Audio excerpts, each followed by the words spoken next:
Oh boy, here we go. Hello everybody, it is Drew here from 3 Lives Left, and welcome to The Lord of the Rings The Third Age. This game came out when I was young, on the PlayStation 2. Very much enjoyed playing it. Played it a lot, actually. Finished it a couple of times, I think, with a friend. But yeah, I never really did it myself. So I'm here with an emulator software, and I'm going to hopefully do a run through of this today. Obviously, full disclosure, this game is running at maybe 25 frames per second. I can't do anything about that. This game came out in 2004. This isn't a remaster or a remake or anything of that. It is just an emulator of the original PS2 style of the game. And so, yeah, we're just going to have to make do with what we got. But it should be good fun. And yeah, I'm really hoping to smash through this. Well, let's load in here, get this first cutscene out of the way, I think. The beauty of the elves fades. It passes into legend, into myth, into dreams.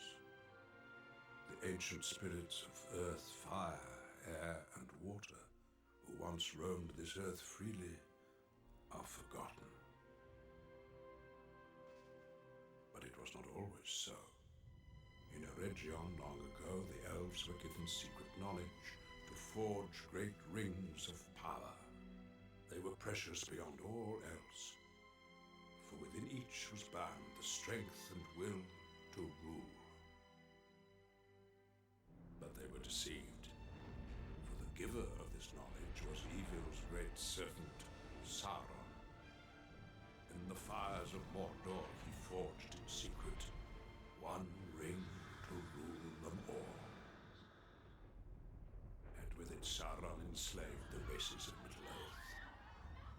But not all light diminished, for some stood fast.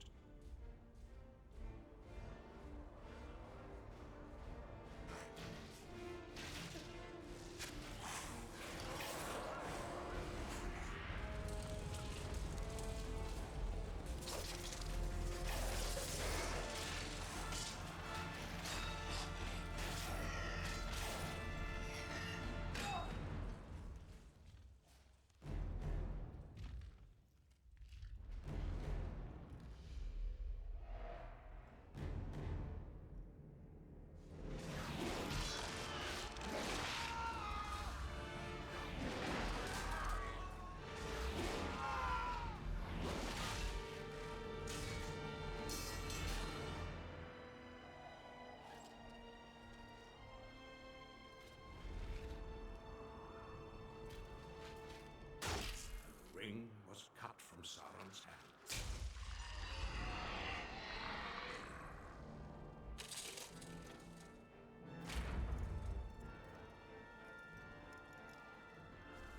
Isildur, ruler of all free men, performed this deed.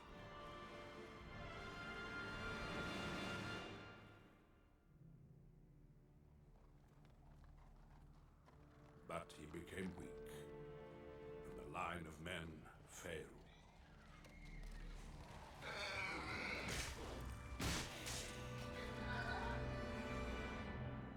The ring escaped him as history became legend. Legend became myth. And things that should not have been forgotten were lost.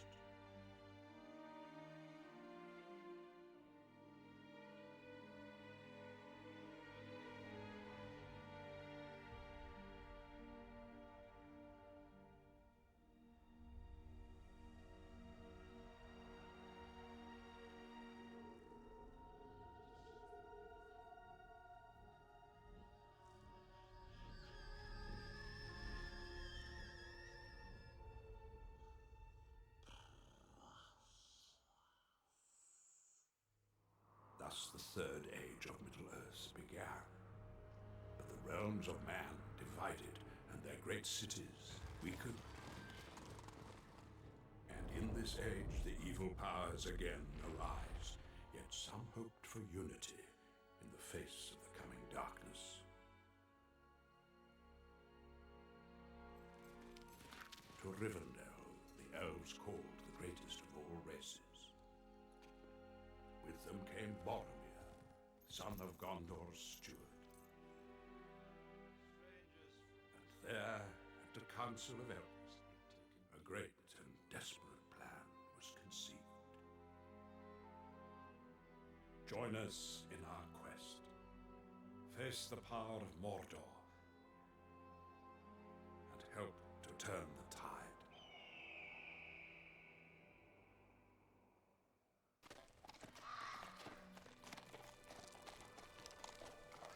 Welcome, warrior of Gondor.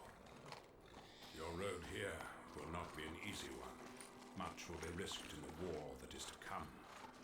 But you will justify my trust. This I sense with all my heart.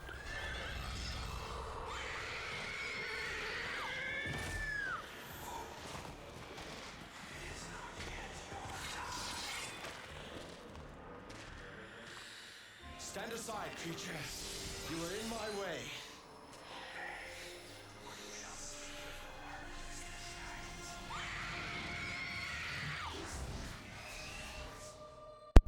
Okay, we're in. That was really long-winded, and also I'm sat here staring at the screen thinking I've just literally drawn, like, I think probably 3 test recordings of this and the subtitles were working, and yet for some reason the one time that I've gone, right, okay, this is it, committed to sitting and watching the intro, the subtitles weren't turned on, so I'm gonna have to fiddle about with that. So anyway, this is Lord of the Rings: The Third Age. There is an actual kind of real-time world exploration sort of aspect to it, but this is what the combat is like. It's turn-based combat set in the Lord of the Rings universe. We are playing as side characters that are kind of running just behind / in parallel to the Fellowship from the Lord of the Rings films, hence the cutscene, which just basically had shots from the Lord of the Rings movies in there. But yeah, there are epic cutscenes in this. I think they are literally just called epic scenes, which are shots from the film, and a little bit of explanation. Like when you get to various points in the game, it tells you what the Fellowship were up to and what prevalent characters were doing what kind of thing. But this is going to be the core gameplay loop of combat here. So I've got my guy Berethor on the left. He is a Gondorian warrior, captain maybe. I can't quite remember, but I'll pick it up. We're against 2 Nazgul here. On the bottom left, I'm flicking through my abilities. I can attack, taunt, or skip my go. Next to that on the right, I have my characters' names at the moment. I've only got Berethor in my party. That shows his HP, his action points. The pillar in the bottom right I'll get to later. That will come up in a bit. At the top of the screen is the hint, which shouldn't really be a hint. It's more of a description of the ability that you hovered over. And then right hand side of the screen closer towards the top is the turn order. The icon at the top is the person that is acting now. Works its way down. So Berethor gets a go, Nazgul 1 gets a go, Nazgul 2 gets a go, Berethor's go again. Basic premise of the combat. If I remember rightly though, for this combat, so we've got Ringwraith Shadow Captains here. The names are in purple because they're like epic. The name of the character at the top of the screen there will show the difficulty. Purple is, you know, beyond measure strength. So I'm going to go over and attack this guy. He's just immune to damage. He didn't take anything. It's got Nazgul scream. Berethor's name's gone red there because he's getting attacked. Boom, critical hit. I got one shot by a Nazgul. Sounds about right.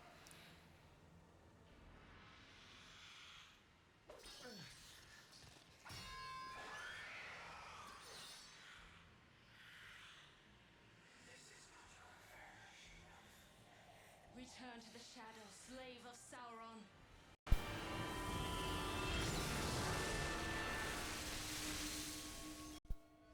Flashbanged. I apologise for anybody that's watching this in the dark. And again, jeez.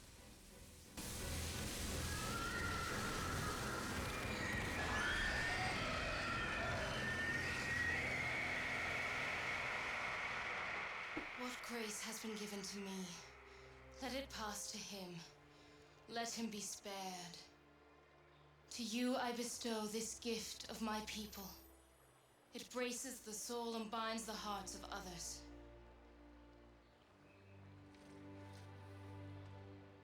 I live because of your bravery, my lady. What favor might I grant you? There is no time. Hurry, we must find you equipment and heal your wounds.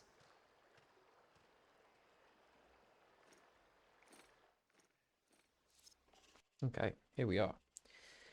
We're in.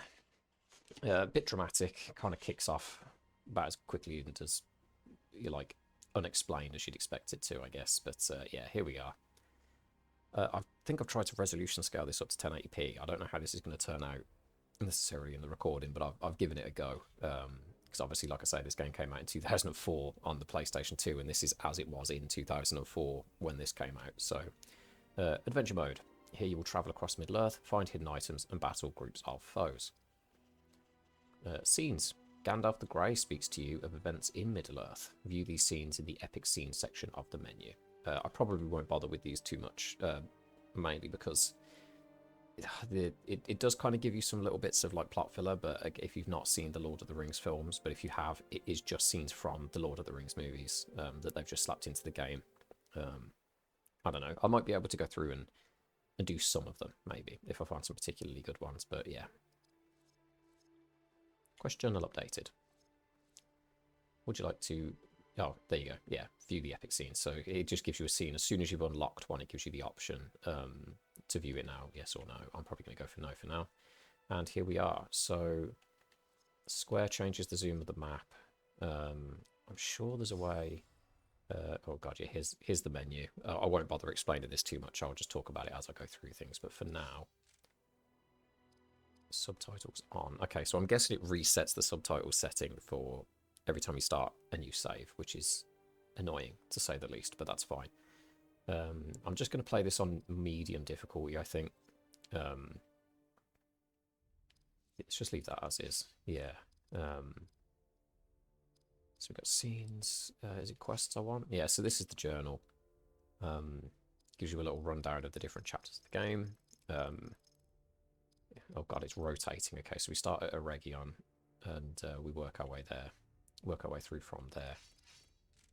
In fact, I will probably talk about the skills menu really quick. So this game does have experience and leveling up, things like that. So that will come under this stat screen here. So at the minute, these are Berethor's stats. We can see how much XP he's got, how much he needs to hit the next level, his HP, strength, and all the rest of it. On the right-hand side there, we've got his weaknesses and resistances and such. But leveling up is just about these core stats on this screen. In terms of abilities to use in combat, that's where this skill screen comes in. So they're kind of split into different categories. We've got swordcraft. This is just for Berethor. We have swordcraft and leadership are his two character-specific skill sets. Every character has passive skills and perfect mode, which was that pillar that I referred to earlier, which again will come up as it fills out because we can't really use it for now anyway. So I'm going to quickly have a look first. Okay, so we start off with Guardian Strike as an ability. So the idea is every time I use a swordcraft skill, I gain a skill point in swordcraft, which works towards unlocking Orcbane. When I've then unlocked Orcbane, because I've used 5 Guardian Strikes, I get Orcbane and I get the option to pick between Shattering Strike and Counterattack. Now, you can get both. You're not limited. You can fill out the entire tree, because after you've got one, you can just switch to the other. So yeah, Orcbane's the only option we got there. In leadership, we have Company Might, which leads to Company Valor, and then a choice after that. So there's nothing to fiddle around with just yet. And passive skills are based off of the character's level. So this says 0 out of 10. So annoyingly, you won't unlock his first passive at level 10. You unlock it at level 11. I don't really like that as a design feature for the game, I'll be honest. I'd much rather it was rounded numbers, but you know, hey ho, it is what it is, I suppose. I think you can get both the same way in this tree, perhaps. Not entirely sure. Again, like I played it a lot when I was a kid, but I didn't really get too far because I kept restarting because I just didn't like it. I didn't like the builds that I had sometimes, so I'd restart and try to build them differently, and it was just constant restarts. Perfect mode. I think you unlock these different abilities as you get to different parts of the game. So the further through the game you get, you then start to unlock these extra perfect mode abilities, which again, I'll come to later. So that's Berethor, and we've unlocked Idril, who has swordcraft as well, but she gets spirit powers instead of leadership. So yeah, the elf basically gets like some water-based damaging abilities and some healing, and we're currently working towards unlocking haste of elves. Here we go. So we do get a choice here. Fluid Strike is a powerful melee attack, and I think it also, there's a hidden factor, which is like momentum. So she'll be able to attack again sooner in the turn order. Let's have a look. Melee attack that lowers the strength of an enemy, or a melee attack that does damage over time. I think I'd rather just stick with Weakening Slash to lower strength for now. I don't know if a dot is going to be super effective early on. It will come in handy a bit later, but for now, I'm going to leave that as is. Right, that'll do. So I've got the... Just trying to figure out if there's a way for me to zoom the camera out. Doesn't really... Okay, so that's how I can change who's walking around. But I don't think I can change the zoom. Wow, this really looks choppy as hell, doesn't it? But unfortunately, this is just how the game was on the PlayStation back in the day. Right, that's fine. We'll figure this out as we go anyway. Oh, just hit triangle by accident. That's my bad. So the one thing that I probably will mention is you get XP for finishing quests and things like that, but it only applies to the character that you're currently walking around as. So if, for example, Berethor ends up being like 2 levels higher than the rest of the party, I can swap out and I can walk around as Idriel instead, which means that Idriel will get the quest XP rewards. So I'm going to stick with Berethor for now, just to level up the boy. Chests. Chests contain items of value. Enemies will often lurk nearby, so be wary. The one thing that I will say right now is occasionally I'm going to walk up to a chest and something very loud and flashy is going to happen on the screen, and I think it might happen here. Just a forewarning. The jump scares jump in this game. Okay, this one wasn't one. Thank God. Right, we got a shield for Berethor there. So if we hit triangle now to head into the menu, we can head over to the equipment screen. And this is Berethor's equipment, where we can look at all of the different individual aspects. And then elf stones are kind of like 4 modifier slots that you can add. They're extra items. But for now, we're just going to hit new equipment in this category. And that shows us everything new for that character. So I want to have a look at the shield options. So at the minute, it doesn't have one, but I can give him this shield, which gives him 5 armor. If I hold down square, it gives us the rundown of other bits and pieces here. So it can change your resistances and vulnerabilities and give you special attributes as well. But this is just a very basic shield. So for now, it just gives us plus 5 armor. Bumps our armor from 31 to 36. Boom. Off we go. Right, the horizontal camera is inverted at the moment, so you'll have to forgive me for janky cameras. In the top left there, I've got like that little blue orb icon. So that's showing me that there's a quest battle nearby when that fills up. And again, it does make a loud noise. So here we go. Hopefully I've got my audio levels balanced out so that's not too obnoxious. Right, more combat. It looks like we get Berethor and Idriel before the orc can attack. So I can hold down square to bring up the status menu. Nothing is super well explained in this, so I'll try my best to figure things out as I go. But essentially this gives you effect names, but there's no further details to this. Obviously the internet wasn't quite as bountiful as it is now, which means that there's no way for me to just Google these status effects and find a reliable source to figure it out. You basically had to have like a cheat book of some description from an old magazine or something to try and figure out what did what, but I'll try my best to keep on top of it. For now, though, I'm going to start building some points up because it's very early on. The enemies aren't going to be too bad, so I'm going to use a leadership ability here, Company Might, which if I...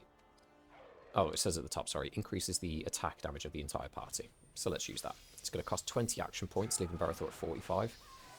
But we'll give that a go. So that gives him a skill point in leadership, which means that we're one step closer to unlocking the next leadership skill. Now, Idriel does have spirit powers, which are like attacks and heals. And she's got this one called Loud Water Fury, which I remember being very strong. But the trouble is, it costs 50 AP. Now, she's only got 74 max, so I'm probably going to give that a miss and go for a Fluid Strike instead, which will give her a skill point in Swordcraft. Boom. Critical hit for 72 damage. Berethor got slapped up for 31 damage there. Okay, let's go in. Guardian Strike. So there we go. We can see the health bar's gone down at the top. But again, there's nothing specific with numbers. You just have to judge off of the bars. So a lot of this is just getting a feeling for things. That Guardian Strike was pretty good. Nowhere near as good as Idriel's crit earlier. So Berethor landed the last hit on the last enemy. he gets his fancy animation. And he also gets some bonus XP for last hitting an enemy. It's not necessarily the final enemy of a battle, but it's just last hitting any enemy gets you a little bit of extra XP. We can use that to our advantage later. Alright, treasure acquired. Lembus for the party. Party essentially means that anybody in the party can use it. Action points. Using special attacks in combat costs action points. Certain items, such as Lembus or skills, can restore a character's action points. Lovely stuff.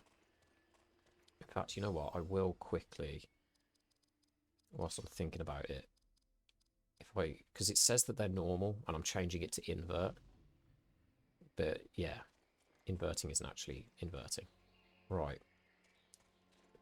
I thought that I was going to get cutscenes there, but apparently I'm still a little bit early on. I'm going to risk some chests. Okay, that's a freebie. Idriel, First Age Galadrim Spirit Warding Pendant. What a mouthful. And some King's Foil, which I think is just a basic healing item. It's quite linear, this game, in terms of the story, but there is a little bit of exploring that you can do. Sometimes there are hidden chests dotted around in the map. Right, let's take a look. And we want Equip Idriel. Let's have a look at this. 7 armor. Also gives +2 strength, +4 dex, +3 speed, and +1 constitution. So just massive increases to stats for that. So if I equip this, boom, okay. Wow. Health and AP's only gone up by 1, in all fairness, but still, very good. You'll notice that there's basically a character that is good for that zone, because the equipment that they get just, like, gives them incredible stats. I think this is another battle, yeah. Oh, okay, here we go. So we now have 2 enemies that we're fighting against. So if we have a look here, we've got an Orc Archer rabble. Now, these bowmen are the weaker end of the Orc enemies that we'll fight in this area. So his name is Green, which means that he's quite easy compared to our character's stats. And then the warrior's name is Blue, which means he's about our level, kind of thing. And then from there, it gets into Orange, which is quite difficult. Red, which is like boss level. And then Purple is...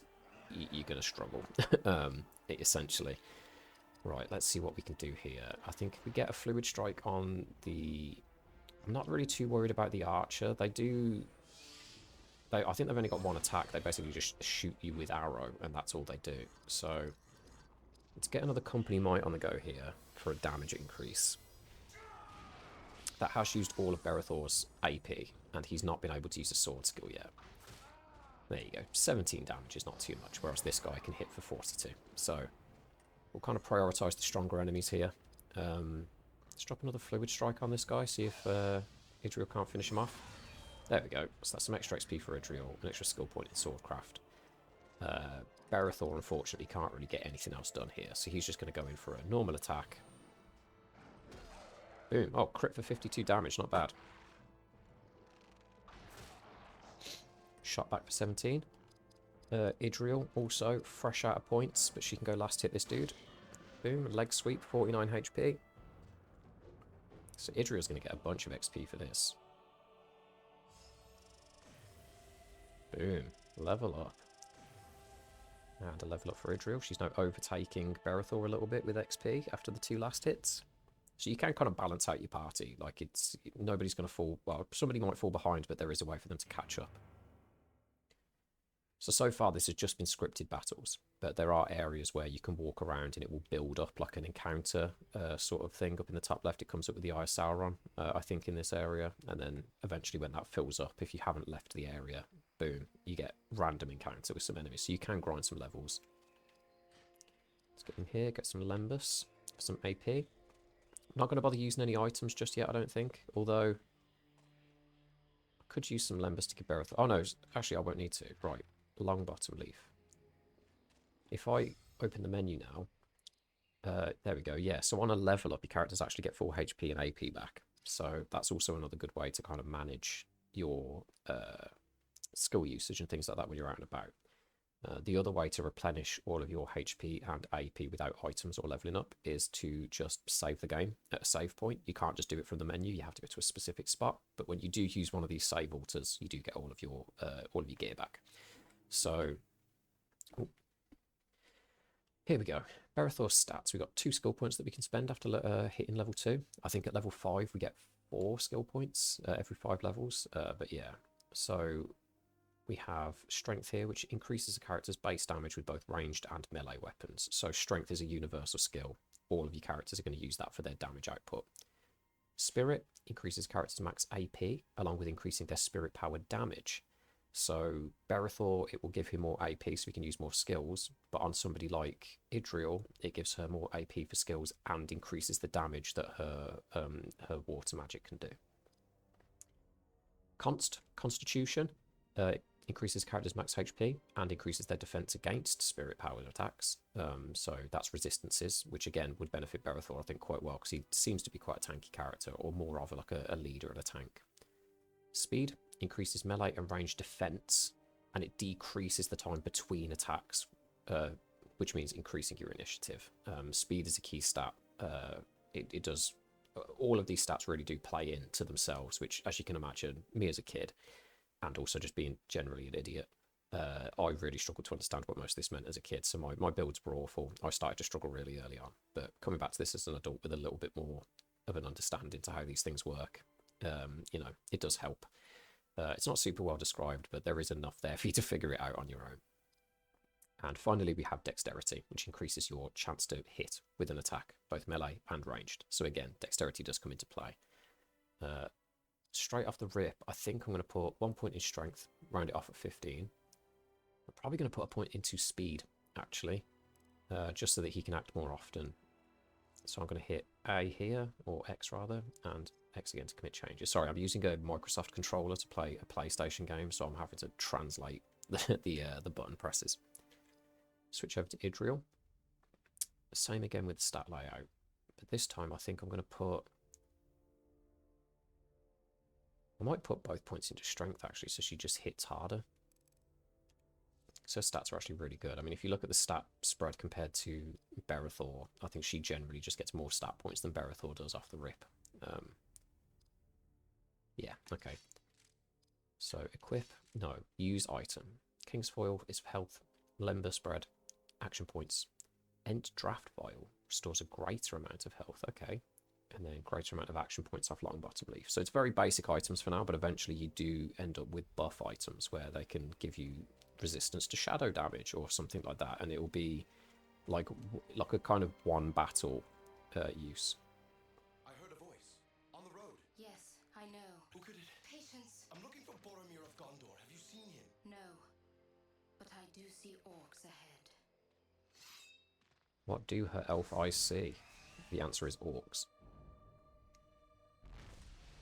Here we go. 2 archer boys and a swordsman. Now, I'm going to probably just power down the warrior again, because again, oh wow, look at that, 88 damage off a normal hit that time. Yeah, he's real close to death. Okay, we'll drop a company might here for the skill point, I think.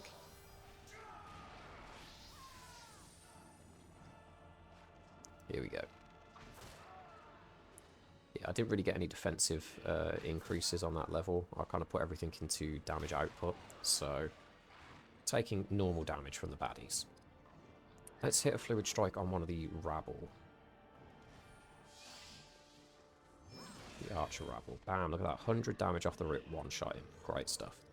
Now, I'm thinking a guardian strike is kind of overkill here, but also he needs to catch up on some points, so...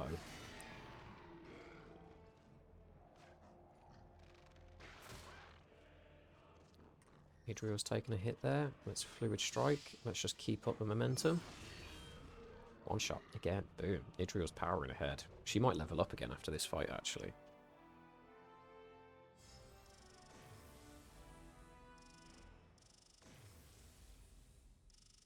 Okay, boom. Double level up. Amazing. And a bunch of extra items. Okay. More stat level ups. Things will slow down a little bit when we get into the game, but obviously for the first area, they kind of need to chug things along, get your characters set up, and we will be meeting more people along the way to add to the party, although you can only have 3 characters active at a time, so it is a case of finding out who synergizes well with who, what kind of enemies you're fighting against, and then you can swap and change who's in combat at any one time, similarly to how you change who you walk around as to complete quests. So for now, let's go a point in speed and a point in dex. to keep things rounded out for this guy.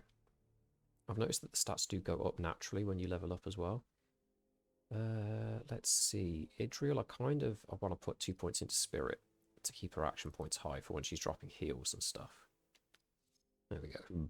101 max AP. Perfect. We've got 4 Lembas and 4 Kingsfoil for heals. Here we are. You're going to get a little tooltip. Saving a game. Save points such as this one allow you to save your game.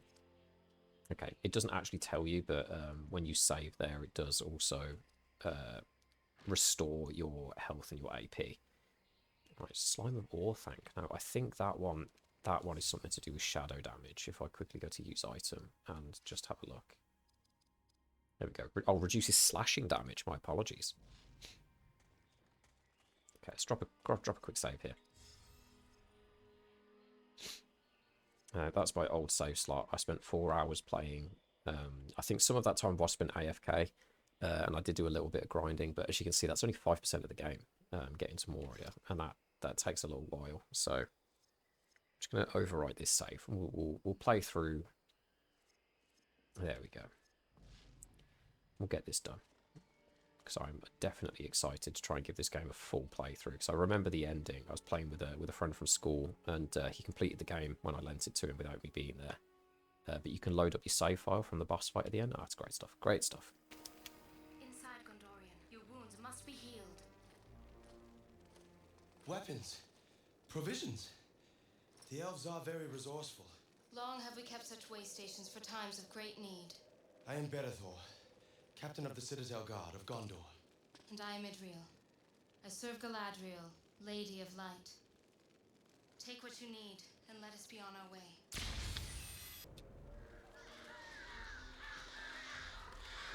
A man, badly wounded. Wait for the wargs to approach. They'll kill him.